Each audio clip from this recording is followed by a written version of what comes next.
Bismillahirrahmanirrahim.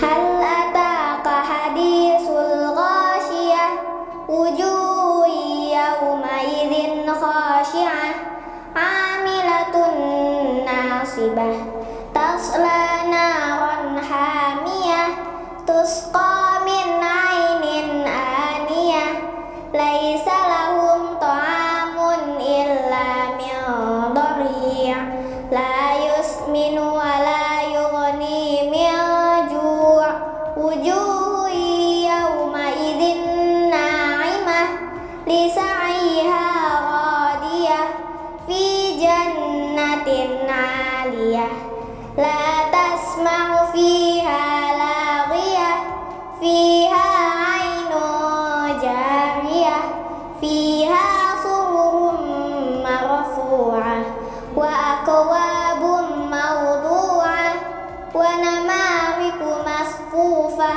wa zarabiyu mabsusah. Afala yanzuruna ilal ibili kaifa khuliqat, wa ilas samai kaifa rufi'at, ilal jibali kaifa nusibat, wa ilal ardi kaifa sutihat.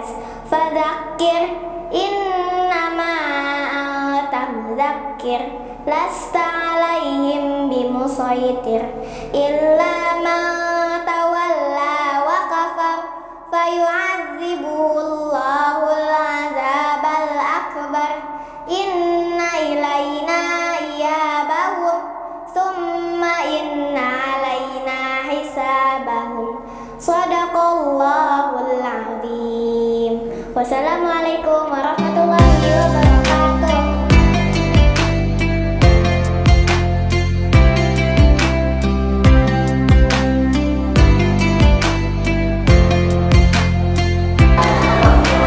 Bismillahirrahmanirrahim. Assalamualaikum warahmatullahi wabarakatuh. Waalaikumsalam warahmatullahi wabarakatuh. Halo sahabat Dira, semoga sahabat Dira dan kita semua dirahmati oleh Allah SWT, ditingkatkan keimanan kita dan dijauhkan dari segala mara bahaya pada bulan suci Ramadan ini.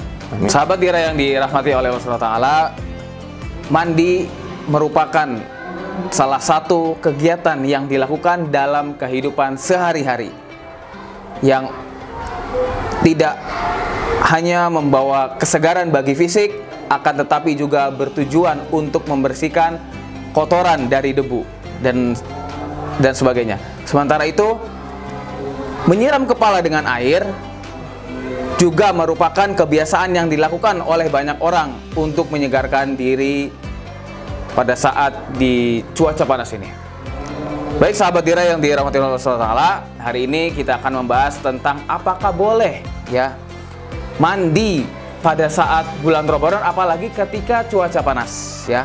Nah, dari itu sahabat Dira yang dirahmati oleh Allah SWT, kita kedatangan tamu yang sangat spesial, yaitu adalah Ustadz Said Ba Umar. Ya, yang beliau ini adalah gak asing lagi bagi kita, dan beliau merupakan Dewan Pengawas di Yayasan Ukhuwah Islamiyah Al-Falah. Assalamualaikum Ustadz Said Ba Umar. Waalaikumsalam warahmatullahi wabarakatuh. Bagaimana kabarnya Ustadz? Alhamdulillah. Alhamdulillah. Sehat walafiat. Masya Allah ya. Baik nih Pak Ustadz, kebetulan ya di bulan suci Ramadan ini cuaca kan sangat panas gitu Pak Ustadz ya. Jadi apakah boleh kita mandi pada saat di cuaca panas tersebut ya, untuk menghindari haus mungkin atau segala macam itu. Ya. Baik, sahabat Dira yang dirahmati Allah Subhanahu wa taala, pada kesempatan ini memang cuaca di luar sangat panas. Jadi puasa ini betul-betul terasa ya, hausnya terasa, laparnya terasa. Kemudian bagaimana sih kalau menghadapi panas yang terik? Boleh nggak kita mandi ketika sedang dalam kondisi berpuasa di siang hari? Ya, baik. Sahabat Rasulullah Anas bin Malik itu pernah mandi di siang hari, ya, dan Rasul tidak melarang. Kemudian juga Abdullah bin Abbas, dia juga mandi bahkan berendam. Rasulullah pun tidak melarang. Bahkan dalam sebuah hadis yang diriwayatkan oleh Aisyah radhiyallahu anha, disebutkan dalam hadis Bukhari, hadis nomor 1926 dan hadis Muslim nomor 1112, an Aisyah radhiyallahu anha qalat, kana Rasulullah sallallahu alaihi wasallam yasubbul ma'ala ra'sahu wa huwa sha'imun syadidan al-har atau syadidal ghadab. Dari Aisyah radhiyallahu an berkata bahwa Rasulullah Shallallahu Alaihi Wasallam menuangkan air ke atas kepalanya ketika beliau sedang berpuasa karena panas yang sangat terik. Dan ini juga dilakukan oleh Rasulullah ketika beliau dalam kondisi sangat marah. Jadi artinya boleh kita mengguyur kepala kita mandi di siang hari yang panas di bulan suci Ramadan. Ini tidak membatalkan puasa. Hanya saja sahabat tidak perlu perhatikan ketika mandi di siang hari ini tidak berlama-lama mandinya, kemudian jangan sampai ada air yang masuk melalui mulut sampai ke rongga tenggorokan. Kalau ini terjadi, maka tentunya puasa kita bisa batal. Karena yang membatalkan puasa itu adalah masuknya makanan atau minuman sampai ke rongga tenggorokan dan juga berhubungan suami istri. Lain daripada hal itu semuanya dibolehkan. Ya, itu. Oh gitu ya. Jadi puasa tuh kita bukan hanya menahan haus dan lapar, akan tetapi yang hal-hal yang membatalkan puasa juga perlu diperhatikan Pak Ustadz ya. Mungkin seperti dari hal apa? Mungkin tidak boleh masuknya air, tidak boleh berkata yang tidak baik ya, itu mempengaruhi ya gitu. Jangan sampai nanti kita sahabat tidak nih, perhatikan nih, jangan sampai kita nih puasanya saja tapi tidak dapat pahalanya. Artinya apa? Kita melanggar hal-hal yang membatalkan puasa gitu ya. Baik, sama ini Pak Ustadz apa namanya, di siang hari ini misalkan ada mulutnya tuh kayak kurang enak gitu, terus pengen gosok gigi nih setelah sahur atau pas mandi gitu, kira-kira boleh nggak? Sementara barangkali nanti ada sesuatu yang tertelan mungkin gitu Pak Ustadz. Ya, ini boleh dilakukan setelah sahur, boleh kita bergosok gigi, membersihkan sisa-sisa makanan sahur tentunya. Dan tentunya setelah itu kita tidak perlu lagi bersikat gigi karena memang tidak ada aktivitas makan setelah sahur itu. Jadi nanti setelah berbuka baru kita menyikat gigi lagi. Gitu ya. Sekalinya begini Pak Ustadz, apa kalau bau mulutnya orang puasa tuh kayak kasturi surga gitu. Betul. Itu ada redaksi hadisnya apa gimana Ustadz? Ada redaksi hadis memang. Ada gitu ya. Memang ada redaksi hadis. Bau mulut orang yang berpuasa itu di sisi Allah seperti bau misik kasturi. Oh gitu. Ya, itu. Dan sebetulnya itu kan sedang melakukan toksinasi ya. Jadi sesuatu yang buruk dari tubuh kita keluar. Gitu ya. Itu. Jadi memang namanya seperti itu tuh harus dipelajari Pak Ustadz. Harus. Iya, jangan sampai artinya karena di dalam Al-Quran juga ada tuh sahabat Tira. Ayatnya gini, auzubillahi minasyaitonirrajim, bismillahirrahmanirrahim. Wala taqfu ma laisa laka bihi ilm. Inna sam'a wal basar wal fuada kullu ulaika kan anu mas'ula. Janganlah kamu mengikuti apa yang kamu tidak ketahui, karena nanti pendengaran akan dimintai pertanggungjawabannya di hadapan Allah SWT. Gitu. Jadi kita nih semua harus belajar. Kan ada tuh utlubul ilma minal mahdi ilalah dia.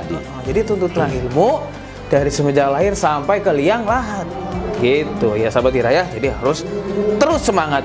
Apalagi di bulan suci Ramadan, apalagi bulan penuh magfirah. Seperti itu. Apalagi di dalam hadis juga dikatakan Rasulullah SAW bersabda, man yuridillahu khairan yufaqihu fiddin. Barang siapa yang Allah kehendakinya kebaikan, maka Allah akan pahamkan din. Nah, pahamkan din berarti din itu apa? Maksudnya agama.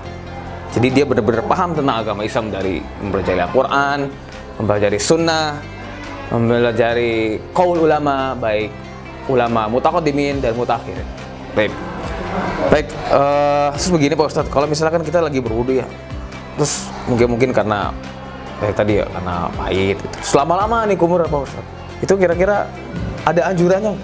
Itu dimakruhkan ketika kita berpuasa kemudian berkumur-kumur ya secara berlebihan. Jadi kita tentunya berkumur-kumur ya biasa sajalah seperti biasanya gitu. Tidak perlu lebih ketika menjalankan puasa. Jadi kumur seperlunya saja. kemudian lanjut wudhu. Gitu ya. Iya. Karena kalau makruh itu artinya dibenci ya Pak Ustadz ya? Betul. Ya itu sahabat diraya. Jadi secukupnya saja. Kita mau sholat kan wudhu dulu. Nah berkumur-kumur secukupnya. Jangan sampai nanti ada air yang tertelan. Akhirnya apa? Bisa batal puasanya. Seperti itu ya. Misalkan gini Pak Ustadz, kita lagi berwudhu ya. Terus tiba-tiba airnya tidak sengaja, bukan sengaja. Airnya tertelan walaupun sedikit. Nah, itu bagaimana hukumnya Pak Ustadz? Ya itu rezeki. Rezeki Pak Ustadz ya. Lagi kumur-kumur tidak sengaja ada air yang tertelan, tidak ada masalah. Sama halnya seperti orang yang tiba-tiba dia lupa kalau dirinya sedang puasa, kemudian minum air atau memasukkan makanan ke dalam mulutnya. Tapi karena dia lupa, tapi begitu dia ingat dirinya sedang berpuasa, dia juga harus berhenti. Gitu Pak Ustadz ya. Iya. Jadi kalau dalam kondisi lupa, tidak sengaja, tidak dijatuhkan hukum untuk itu. Gitu ya. Ya. Berarti harus hati-hati ya Pak Ustadz yang mengingat. Jelas harus hati-hati gitu ya. Ya. Gitu sahabat diraya. Jadi kita semua harus berhati-hati, terutama di dalam berwudu, jangan sampai ada air yang tertelan. Ya, diusahakan kumurnya secukupnya saja. Yang penting bisa berkumur-kumur seperti itu ya. Baik. Terus kalau begini Pak Ustadz, apa hukumnya berdiam diri misalkan di kulkas yang terbuka, misalnya kita mau adem nih biar nggak panas, apalagi misalkan cuacanya panas udah nggak kuat, terus mau nyobalah misalkan di depan kulkas berdiam diri. Nah itu gimana Pak Ustadz?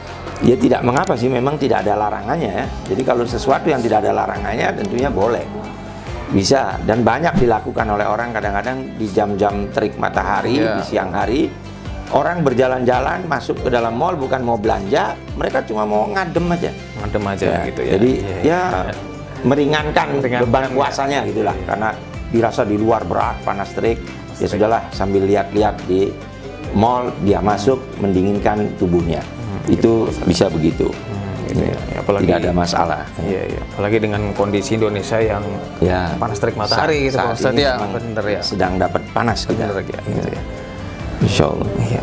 Baik sahabat diraya yang dirahmati oleh Allah SWT, telah kita lihat dan kita dengarkan bahwa Ustadz Said Ba Umar menyampaikan beberapa tadi ya nasihat kepada kita semua. Harapannya kita semua bisa mengambil manfaat dan kita amalkan seperti itu ya. Karena di dalam hadis Nabi SAW juga, man salaka tariqa yaltamisu fihi ilma sahalallahu lahu bihi tariqan ilal jannah. Man salaka tariqa, barang siapa yang menempuh suatu jalan, yaltamisu fihi ilma, menempuh jalan untuk menuntut ilmu, sahalallahu, ya jadi memudahkan.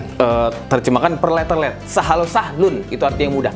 Sahalallahu lahu, Allah akan mudahkan baginya menuju jannah, menuju surga. Gitu kan? Terus di ayat Al-Qur'an juga, walladzina jahadu fina lanahdiyannahum subulana. Oh ya, walladzina jahadu fina, barang siapa yang bersungguh-sungguh fina, di jalan kami, di situ ada lam taukid. Ya. Lanahdiyannahum, lam penekanan dalam ilmu bahasa Arab. Ya, fina di jalan kami, nanti akan kami mudahkan. Makanya, yuk sahabat Ira, kita harus disemangatkan lagi belajarnya, ya, agar bisa mendapatkan pahala dari Allah SWT dan kita bisa mengamalkan ilmu yang telah kita pelajari. Sahabat Ira yang dirahmati oleh Allah SWT, jangan lupa like, komen, dan subscribe channel YouTube Al-Falah, yaitu Al-Falah Cirebon Channel, cerdas, berakhlak mulia, dan berprestasi. Cukup sekian dari kami, barangkali ada salah kata mohon dimaafkan. Billahi taufiq wal hidayah. Wassalamualaikum warahmatullahi wabarakatuh. Assalamualaikum.